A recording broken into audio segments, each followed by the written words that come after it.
bonsoir et bienvenue dans 2015 Histoire. Alors, Mons 2015 est-il accessible à tous? C'est la question que nous allons nous poser aujourd'hui avec nos invités. Comment on dit la culture accessible à tous en espagnol, Ruben? Bonsoir Sophie, bonsoir tout le monde. C'est la cultura accesible para todos en Mons 2015. Ah bah super, un petit cours d'espagnol au passage. Alors on passe tout de suite à la phrase de la semaine. C'est notre nouveau rendez-vous, la phrase de la semaine. Oui, cette semaine, on va montrer la phrase de Monique Brunel qui nous dit qu'elle est trop fière de la fête d'ouverture vécue par son père.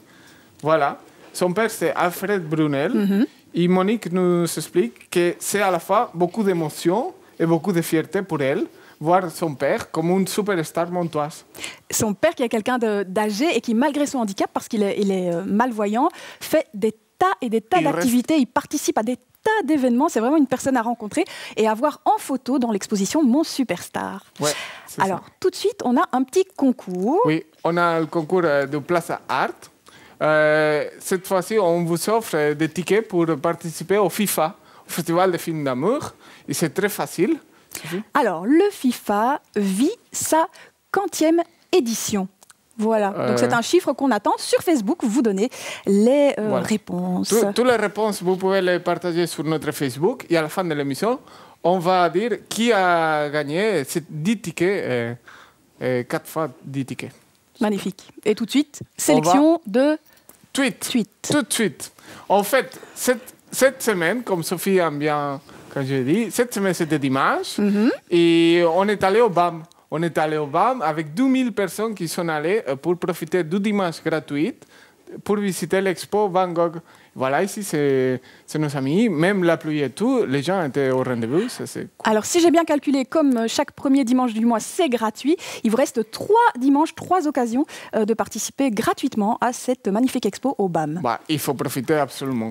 Et maintenant, on va prendre le bus, on va aller à Framery. On va aller à l'abribus, juste en face de la fabrique du théâtre. Bah, ça ressemble à un truc que je connais. Oui, ça ressemble à quelque chose qu'on a déjà vu à Mons.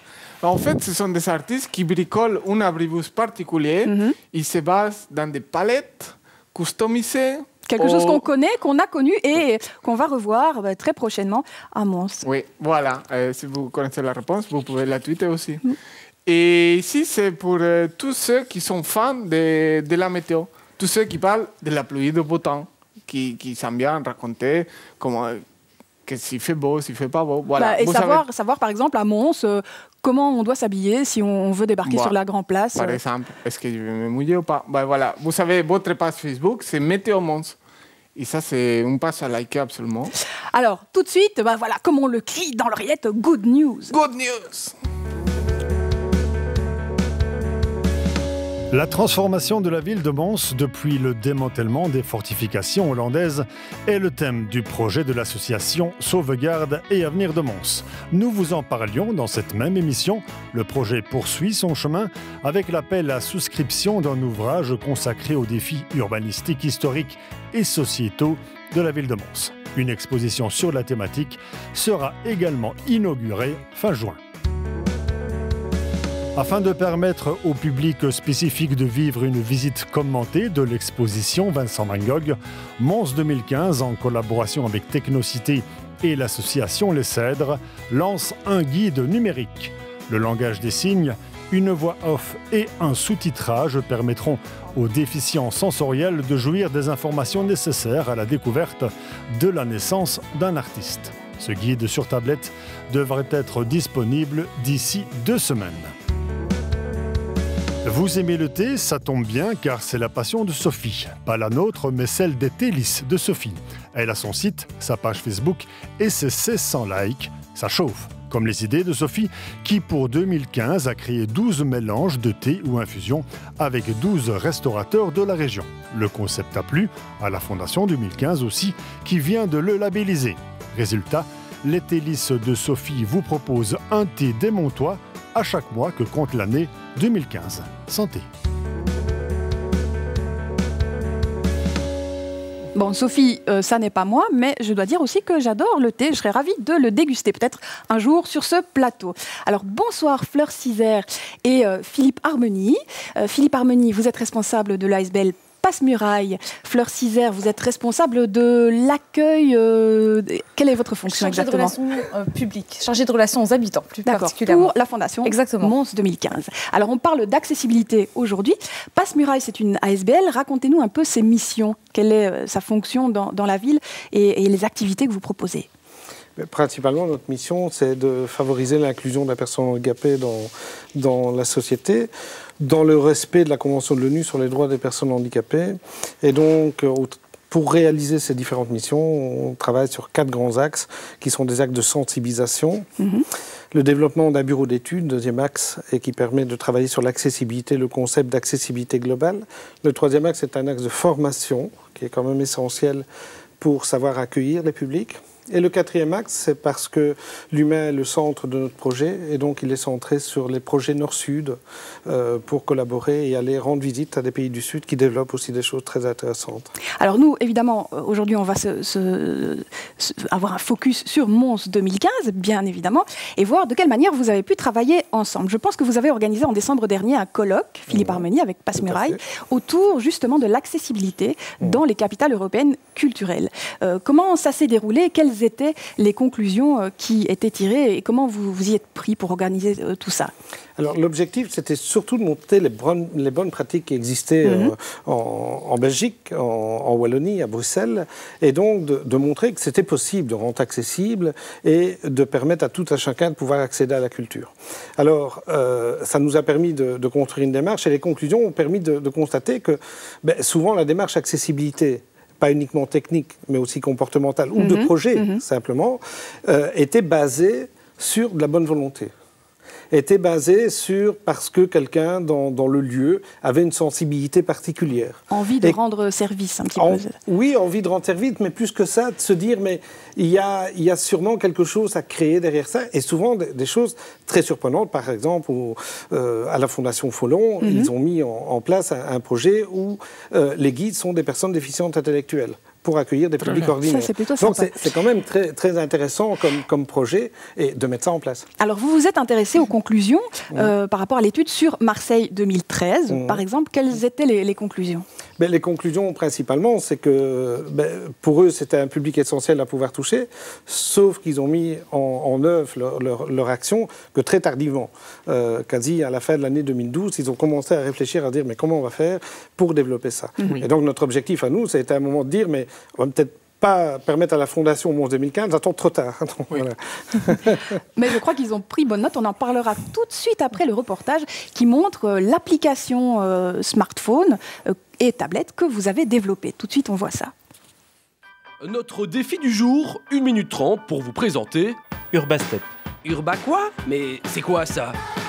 C'est une application qui a pour objectif de permettre à tout un chacun de profiter pleinement en prenant du plaisir d'une activité, d'une visite. Aujourd'hui, je veux visiter les abattoirs. Est-ce que c'est possible? Alors, si on veut visiter les abattoirs, par exemple, on va dans Culture et Patrimoine. Et ici, on peut discerner tous les différents lieux montois, dont les abattoirs. On a des données en matière d'accessibilité qui expliquent ce qui est accessible sur place, un petit descriptif du lieu, quelques infos comme tarifs, les horaires, etc., plus des données pratiques en matière d'accessibilité. Alors si vous décidez de vous y rendre, eh bien, en cliquant simplement sur ce bouton, il vous rappelle de ne pas oublier de brancher votre GPS, eh bien, vous avez une carte qui va cibler, vous localiser, indiquer exactement où vous êtes et vous indiquer la route pour vous y rendre. La route qui tient compte du profil que vous avez déterminé préalablement. Donc si vous êtes en chaise roulante, on ne vous fera pas monter des escaliers, on ne vous fera pas passer dans des routes à pavés ou monter des pentes trop fortes.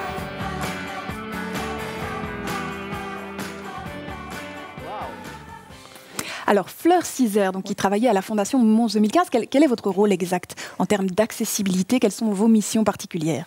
Déjà, dans le cadre de mes fonctions habituelles à la Fondation, je suis en lien avec les associations qui travaillent avec des publics à besoins spécifiques. Exactement, comme avec Passe-Muraille. Voilà, et bien d'autres aussi, dans un champ plutôt local de la région Mons-Borinage. Et parallèlement à ça, je représente la Fondation dans les ateliers qui ont en fait suivi la conférence de presse initiée par Passe-Muraille en janvier 2014, qui nous a a vraiment titillé et poussé un petit peu dans nos retranchements et qui a abouti à la création par la ville de Mons d'ateliers qui visaient à pousser une réflexion, entamer une réflexion sur l'accessibilité autour de plusieurs ateliers, plusieurs thématiques. Et donc, je représente la Fondation Mons 2015 de manière générale tout au long de ces ateliers. Et quel était le constat que vous tiriez après cette conférence de presse à Mons? Ils nous ont titillés avec beaucoup de justesse. Et le constat, c'était qu'on avait une sensibilité par rapport à ça, une envie de bien faire, mais qu'on manquait d'expertise. Et donc, c'est là que le rôle des associations avec lesquelles on a travaillé sur cette thématique a été vraiment essentiel parce qu'eux nous ont apporté leur œil d'experts qui nous sert au jour le jour à avancer de manière juste. Donc, qui nous aident dans la prise de décision qu'on pourrait avoir, sur des conseils surtout. Donc, ils jouent un rôle qui est essentiel pour nous. Donc, c'est de cette manière-là que vous avez travaillé essentiellement, Philippe Armeny, avec la Fondation? Oui, principalement. C'est un rôle de conseil, de référent, d'expertise, d'échange, de construction, de raisonnement, de comprendre les métiers aussi, parce que c'est pas simplement d'imposer l'accessibilité, c'est de comprendre mais à quoi va-t-elle réellement servir. C'est pas faire de l'accessibilité pour de l'accessibilité, c'est essayer de répondre aux besoins. Je crois que ça, c'est vraiment essentiel. Et quels sont-ils, ces besoins dans la ville? Ces besoins, c'est de pouvoir avoir une mobilité sereine, c'est de pouvoir comprendre et être accueilli de façon suffisamment confortable, c'est de prendre du plaisir, parce que la culture, avant tout, c'est du plaisir. Oui, absolument. Et donc, de pouvoir se rendre dans une situation, dans un lieu, en connaissance de cause, où on sait qu'on va être à l'aise et pouvoir profiter largement de ce lieu, c'est essentiel. Alors, le premier grand test pour vérifier si l'accessibilité était bien au rendez-vous, c'était la soirée d'ouverture, le 24 janvier.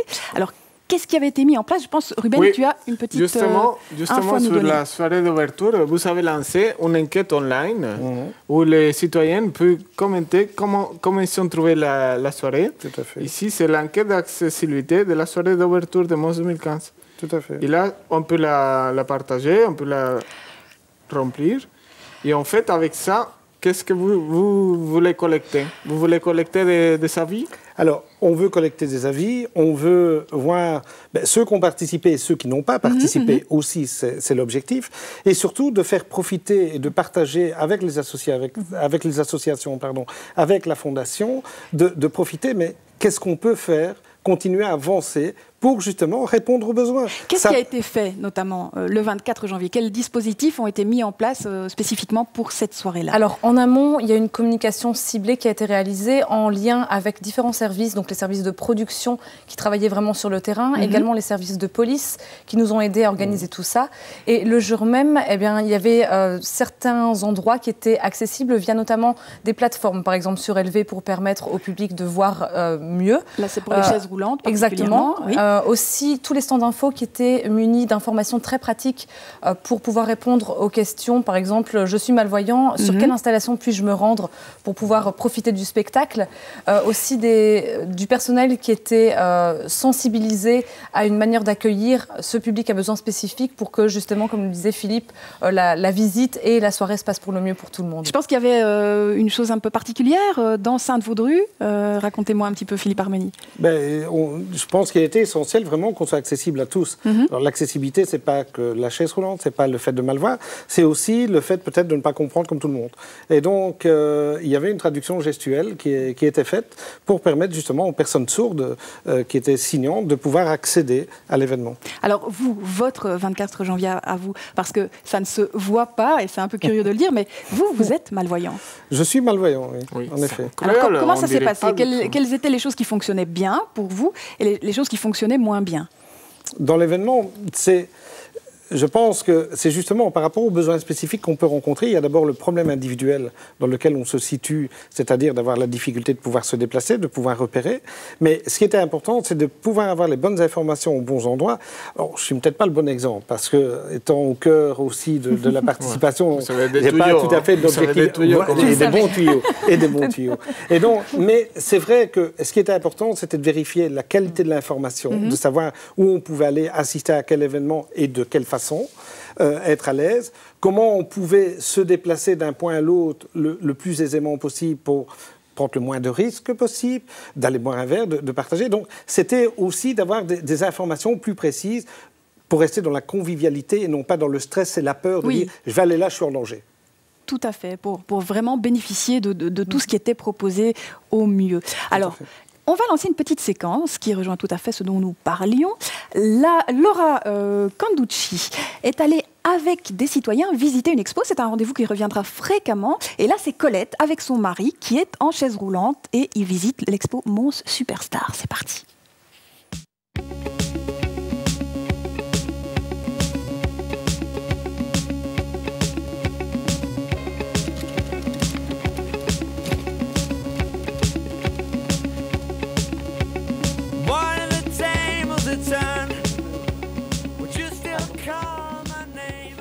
Tu vas photographier les toiles en même temps. Ici maintenant, les trucs qui vont apparaître.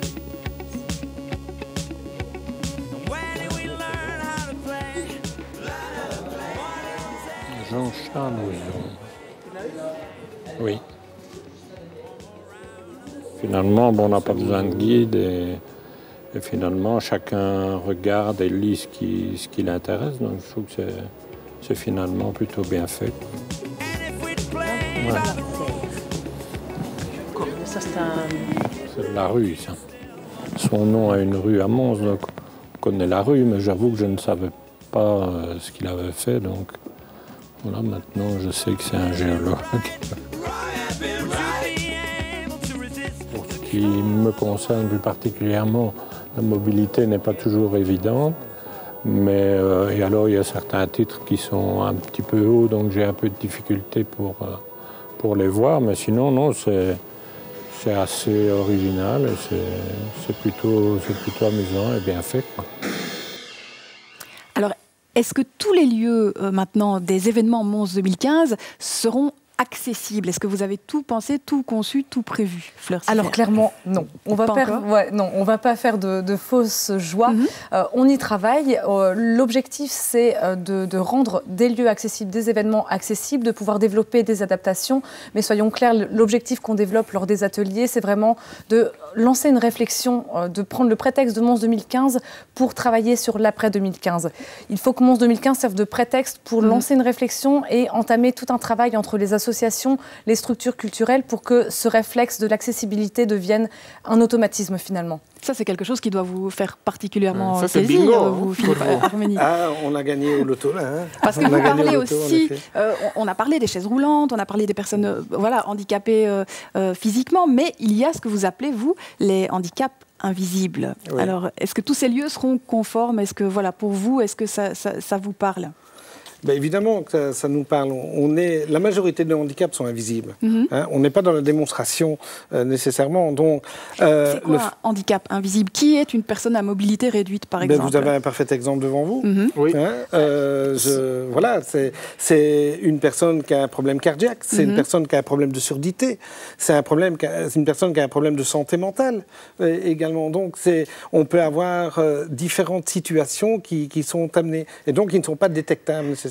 Mais juste pour rebondir aussi, plus largement, ça peut être tout simplement une jeune maman avec une poussette. Absolument. Et des enfants, ça peut être un sportif qui a la jambe dans le plâtre, une personne âgée qui a du mal à se déplacer. C'est très large. Et donc, du coup, c'est une thématique qui regroupe énormément de personnes. Et c'est là que c'est important et que c'est au cœur aussi de notre réflexion.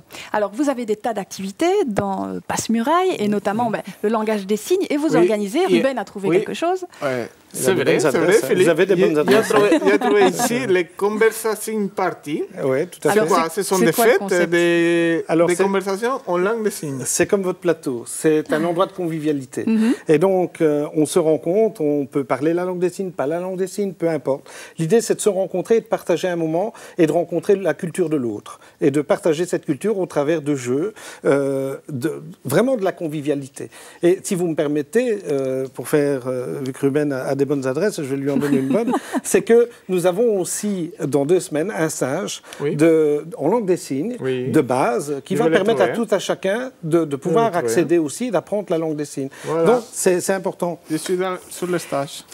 Et ce qui est essentiel, juste dernière chose, c'est que la langue des signes est une langue à part entière. C'est une langue officiellement reconnue en Fédération Wallonie-Bruxelles. Et donc, il est important que cette langue puisse être le plus pratiquée possible, non pas nécessairement pour développer que des interprètes, mais d'en avoir la base, savoir dire bonjour, merci, être accueilli dans sa langue, pour tout un chacun, c'est quand même quelque chose d'important. Et comment on dit merci?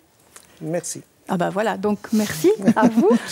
Magnifique. Donc on va lancer la minute de l'artiste. On vous dit au revoir, on vous dit merci, évidemment. Et puis à très bientôt. On vous suit sur les réseaux. Merci pour votre accueil. Tout de suite, la minute de l'artiste. Qu'est-ce qui vous touche directement quand vous regardez une photo que vous avez réalisée? Disons que moi, je veux qu'une photo soit extrêmement simple. Et donc, moi, ce qui me touche dans mes photos, voilà, c'est ce que... Je veux être certain que les gens se reconnaissent dans cette image et qu'ils soient contents de la voir. Pour moi, ça, c'est très important. On dit souvent que voilà, je photographie de manière très tendre, mais c'est vrai, je veux que les gens soient heureux et qu'ils se reconnaissent dans cette photo. Le rêve américain dans le folklore, l'idée, c'est que moi, je travaille en Californie, c'est-à-dire on part de notre imaginaire, on part de certains éléments qu'on a dans notre imaginaire, et on voit comment les gens s'approprient toute une série d'éléments qui sont dans notre culture, qui sont dans une culture qui vient en partie des États-Unis, et de voir comment les gens intègrent cette culture. C'est l'idée aussi de ma série sur les majorettes. On pense aux majorettes américaines, et puis moi je suis parti voir à Jemap comment les majorettes de Jemap évoluaient. C'est l'idée des catcheurs aussi, et donc c'est aussi l'idée de voir comment ils intègrent ces codes qui viennent des États-Unis. Mais c'est vrai qu'après, il y a un travail de sélection. Et moi, j'ai eu la chance, pour la plupart de mes travaux, de les avoir exposés. Et donc, dans les institutions, que ce soit dans les musées, dans les lieux, j'ai exposé ici au Manège. J'ai toujours été aidé par des gens qui sélectionnent avec moi les images. Et c'est très intéressant d'avoir un regard extérieur pour sélectionner ces images et trouver les meilleures. Alors, si vous voulez continuer à suivre le parcours d'Anthony Ancio qui fait de magnifiques photos, vous allez où, Ruben? C'est très facile. Sur notre réseau social, vous allez retrouver tous les bonus d'Anthony Ancio, surtout une croisière en Méditerranée avec... Ah, il ne fallait pas le dire. Ouais, voilà, allez sur les réseaux sociaux. Mais oui, allez-y. Et puis, si vous voulez faire partie de la minute de l'artiste, si vous voulez qu'on mette votre travail en valeur, n'hésitez pas à communiquer avec nous. Alors, sur ce plateau, nous recevons Benoît Duplat. Nous évoquions les problèmes de mobilité physique. Nous allons imaginer maintenant toutes les pistes qu'il y a pour travailler avec des personnes déficientes mentalement. Vous travaillez pour Le Carrosse. C'est quoi exactement, Le Carrosse? Le Carrosse est une entreprise sociale à capitaux privés, montoise, et qui opère depuis Mons 16 foyers résidentiels qui accueillent chacun une trentaine de personnes déficientes mentales, modérées ou profondes, en Belgique francophone et en France, et qui a effectivement, qui est confronté toujours à essayer de faire en sorte que ces personnes progressent intellectuellement, progressent en autonomie, puisque nous essayons d'avoir un projet individuel pour chacune de ces personnes. Et c'est la raison pour laquelle on a voulu participer à Mons 2015. Oui. Donc, qui sont-ils un petit peu, ces résidents? Alors, ces résidents sont des personnes, donc l'âge moyen chez nous de 42 ans, principalement des hommes, 2 tiers d'hommes, 1 tiers de femmes. Et donc, ce sont des personnes qui ont principalement des troubles du comportement, donc déficience mentale ou maladie mentale avec des pathologies diverses et variées. Et donc, ils vont vivre chez nous une grande partie de leur vie. Ils vont passer 15 ans, 20 ans, 30 ans chez nous. Voilà. Alors, vous avez imaginé un projet, enfin même plusieurs, on va en parler. Interaction, par exemple, de quoi s'agit-il? Alors, quand nous avons appris que Mons allait être choisi capitale de la culture, on s'est dit que c'était important comme groupe montois de s'inscrire dans ce projet. Donc nous avons fait appel à 2 commissaires qui ont elles-mêmes sélectionné 7 artistes. Et nous travaillons avec ces artistes, nos résidents travaillent avec ces artistes, environ 80 résidents travaillent avec ces artistes. On a déjà passé plus de 1000 heures ensemble pour faire une série pour contribuer à l'œuvre des artistes. Donc nous voulions que les œuvres soient des œuvres de ces artistes, choisies par eux, qui s'inscrivent dans leur parcours muséal, puisque ceci va culminer avec une exposition au BAM pendant 2 mois, du 20 juin au 6 septembre. Et donc simplement, nos résidents travaillent avec ces artistes, acquièrent une fierté importante. Ils travaillent avec des gens qui sont réputés, ce sont des artistes qui exposent, on en parle. Ils contribuent plutôt à l'œuvre artistique. Simplement, ils vont également, grâce à certaines de ces œuvres, s'intégrer avec la population. Ils vont pouvoir présenter ces œuvres. Ils seront exposés au BAM et donc ça va créer un grand sentiment de fierté. C'était important pour nous. Alors, quelles sont les disciplines que les résidents vont pratiquer? Écoutez, 7 projets nouveaux, très diversifiés. On a un projet, par exemple, qui est un projet qui implique le théâtre, la danse, la musique avec Caroline Rottier. Et donc là, nous avons 16 résidents qui travaillent avec 15 professionnels, qui soient donc comédiens, musiciens, danseurs. Et donc ce groupe a travaillé ensemble maintenant depuis plusieurs mois, depuis début 2013, et donc va produire une performance dans le cadre de Mons 2015. Alors, on va évoquer un projet qui se déroulera à Saint-Symphorien, je pense. On a quelques images et vous allez nous commenter un petit peu ces images, nous raconter le projet concrètement. Voilà, c'est un autre projet qui est mené par Lise Duclos, qui est une artiste de nouveau qui a une grande réputation. Et donc, Lise travaille avec nos résidents sur la création d'un observatoire des herbes folles et des herbes simples. C'est très parlant, évidemment, oui. Voilà, effectivement. Donc, herbes folles, ce sont des herbes sauvages, herbes simples, des herbes médicinales. Et donc, autour de ce bel arbre, nous construisons une plateforme en bois qui fait environ 100 mètres carrés. Et Lise a semé, avec les résidents, 800 mètres carrés d'herbes folles et simples qui vont fleurir 3 années de suite.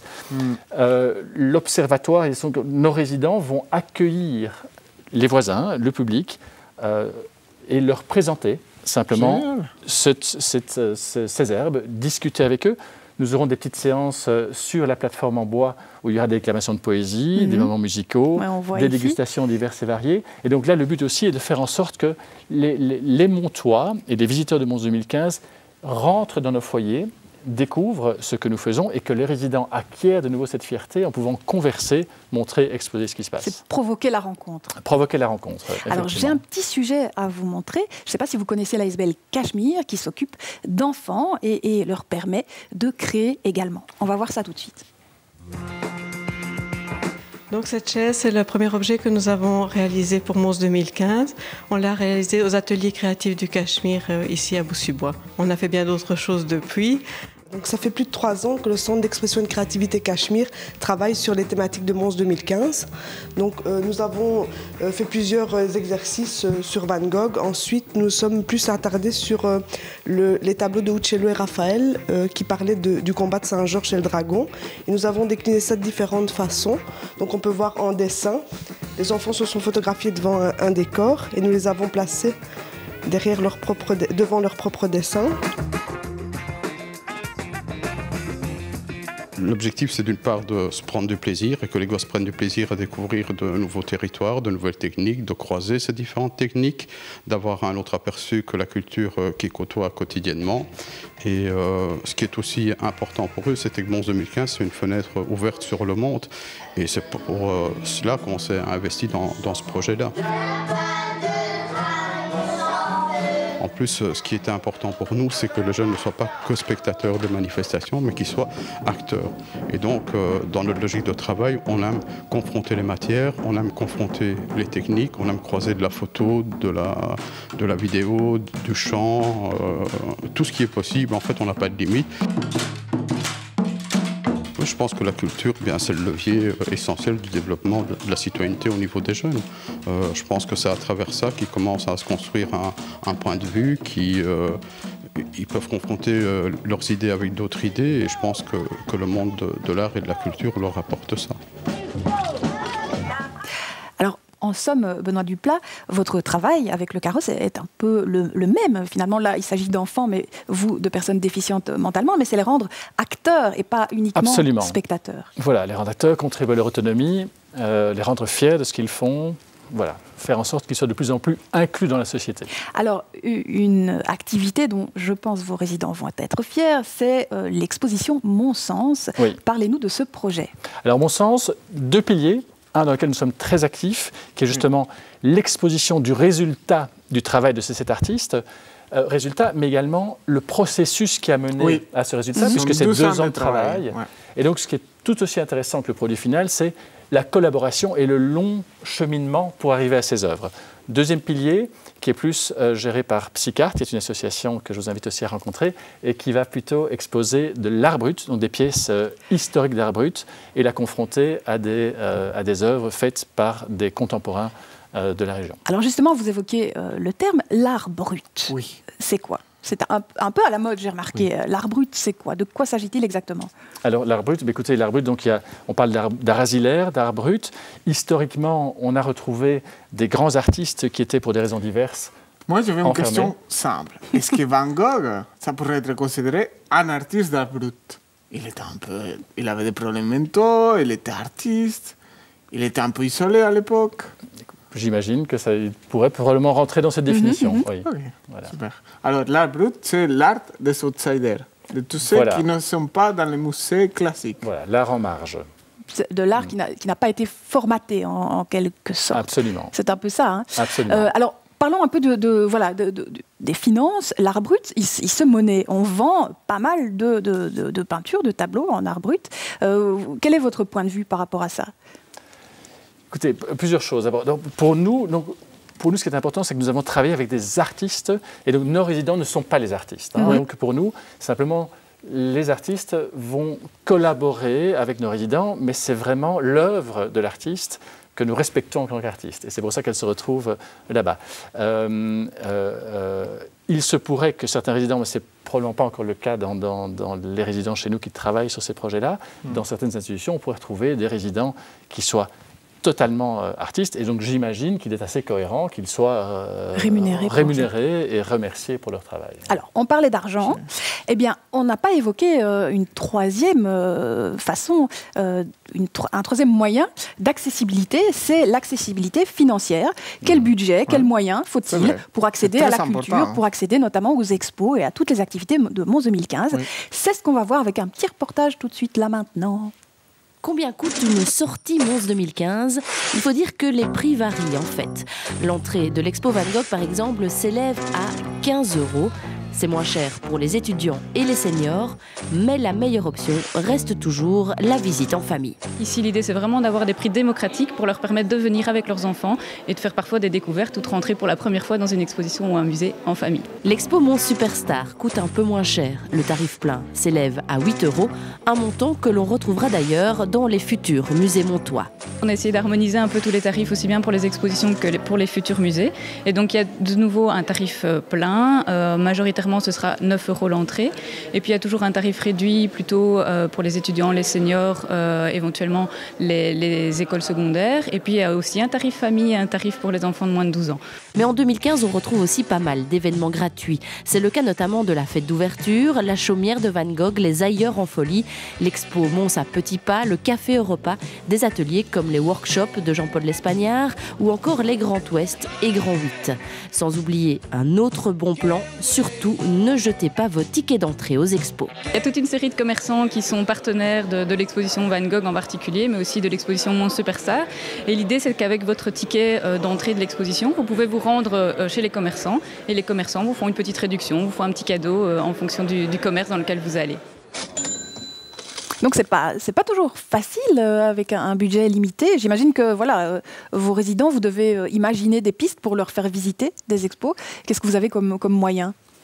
Écoutez, nous avons des budgets d'activité, classiquement, et ces budgets d'activité vont être en 2015 principalement orientés vers la rencontre et les visites de Mons 2015. Alors, toutes ces rencontres avec des artistes qui, j'imagine, n'ont pas trop l'habitude de travailler avec des personnes déficientes mentalement, comment est-ce que ça a transformé vos résidents? Est-ce que ça les a transformés déjà? Oui, ça a transformé les résidents et les équipes aussi. D'abord, ça a créé beaucoup de liens, énormément de liens entre des résidents qui se connaissaient peu. Différents foyers se sont rencontrés, nos éducateurs se sont rencontrés, on peut partager des méthodes pédagogiques. Ça a également incité les résidents à faire des choix. Et ça, c'est très important chez nous aussi. Je veux inciter nos résidents à faire des choix, les petits choix de la vie quotidienne. C'est ça aussi qui favorise l'autonomie. Donc, important, des amitiés se sont créées.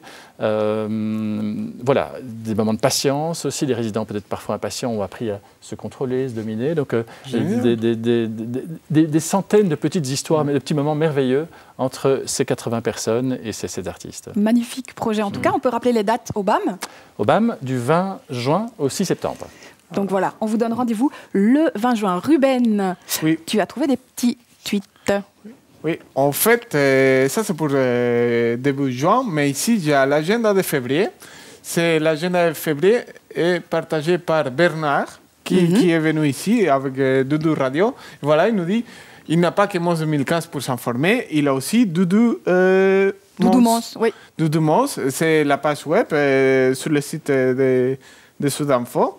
Et voilà, là, vous avez tous les plannings pour le mois de février. Et on sait que c'est véritablement actualisé. Voilà. Et c'est Bernard, il le fait avec plein d'amour et plein d'attention, et c'est très chouette. Alors, le concours. Ouais, notre concours. On a eu plein de réponses. Oui, je viens de compter, on avait une douzaine de réponses pour les tickets de FIFA. Mais c'est bien. Maintenant, je pense qu'on a déjà les gagnants. Parce qu'il avait 12 réponses et on n'a que 10 tickets. Alors, voilà. Ben, bravo à vous, les gagnants. Donc, tous les noms se retrouveront sur Facebook, bien évidemment. Alors maintenant, je pense qu'on peut passer au grand moment, le final de notre émission. C'est le self final. Vous ne connaissez pas de Benoît Duplat. Le self final, c'est la photo famille finale. Et je pense qu'on va rappeler Philippe et Fleur. Oui. Je ne sais pas où ils sont. Ouais, ils sont en train d'arriver. Ah ben voilà. Salut. Alors... Parce que Fleur ne voulait rater ce moment pour rien au monde. Allez-y, allez-y. Allez-y, allez-y. Installez-vous. Voilà. Alors, la semaine prochaine, vite, avant qu'on ne fasse la petite photo, la semaine prochaine, est-ce que vous savez de quoi on va parler? Pas du tout. De la rue, du street art, de tout ça. De l'art urbain dans la ville. Ça risque d'être intéressant. Ouais. Ah bah voilà. Oui. Rendez-vous la semaine prochaine. À la semaine prochaine. Voilà, on fait coucou à la caméra. Là. Et puis voilà, salut. Et le selfie. Et le selfie, c'est là.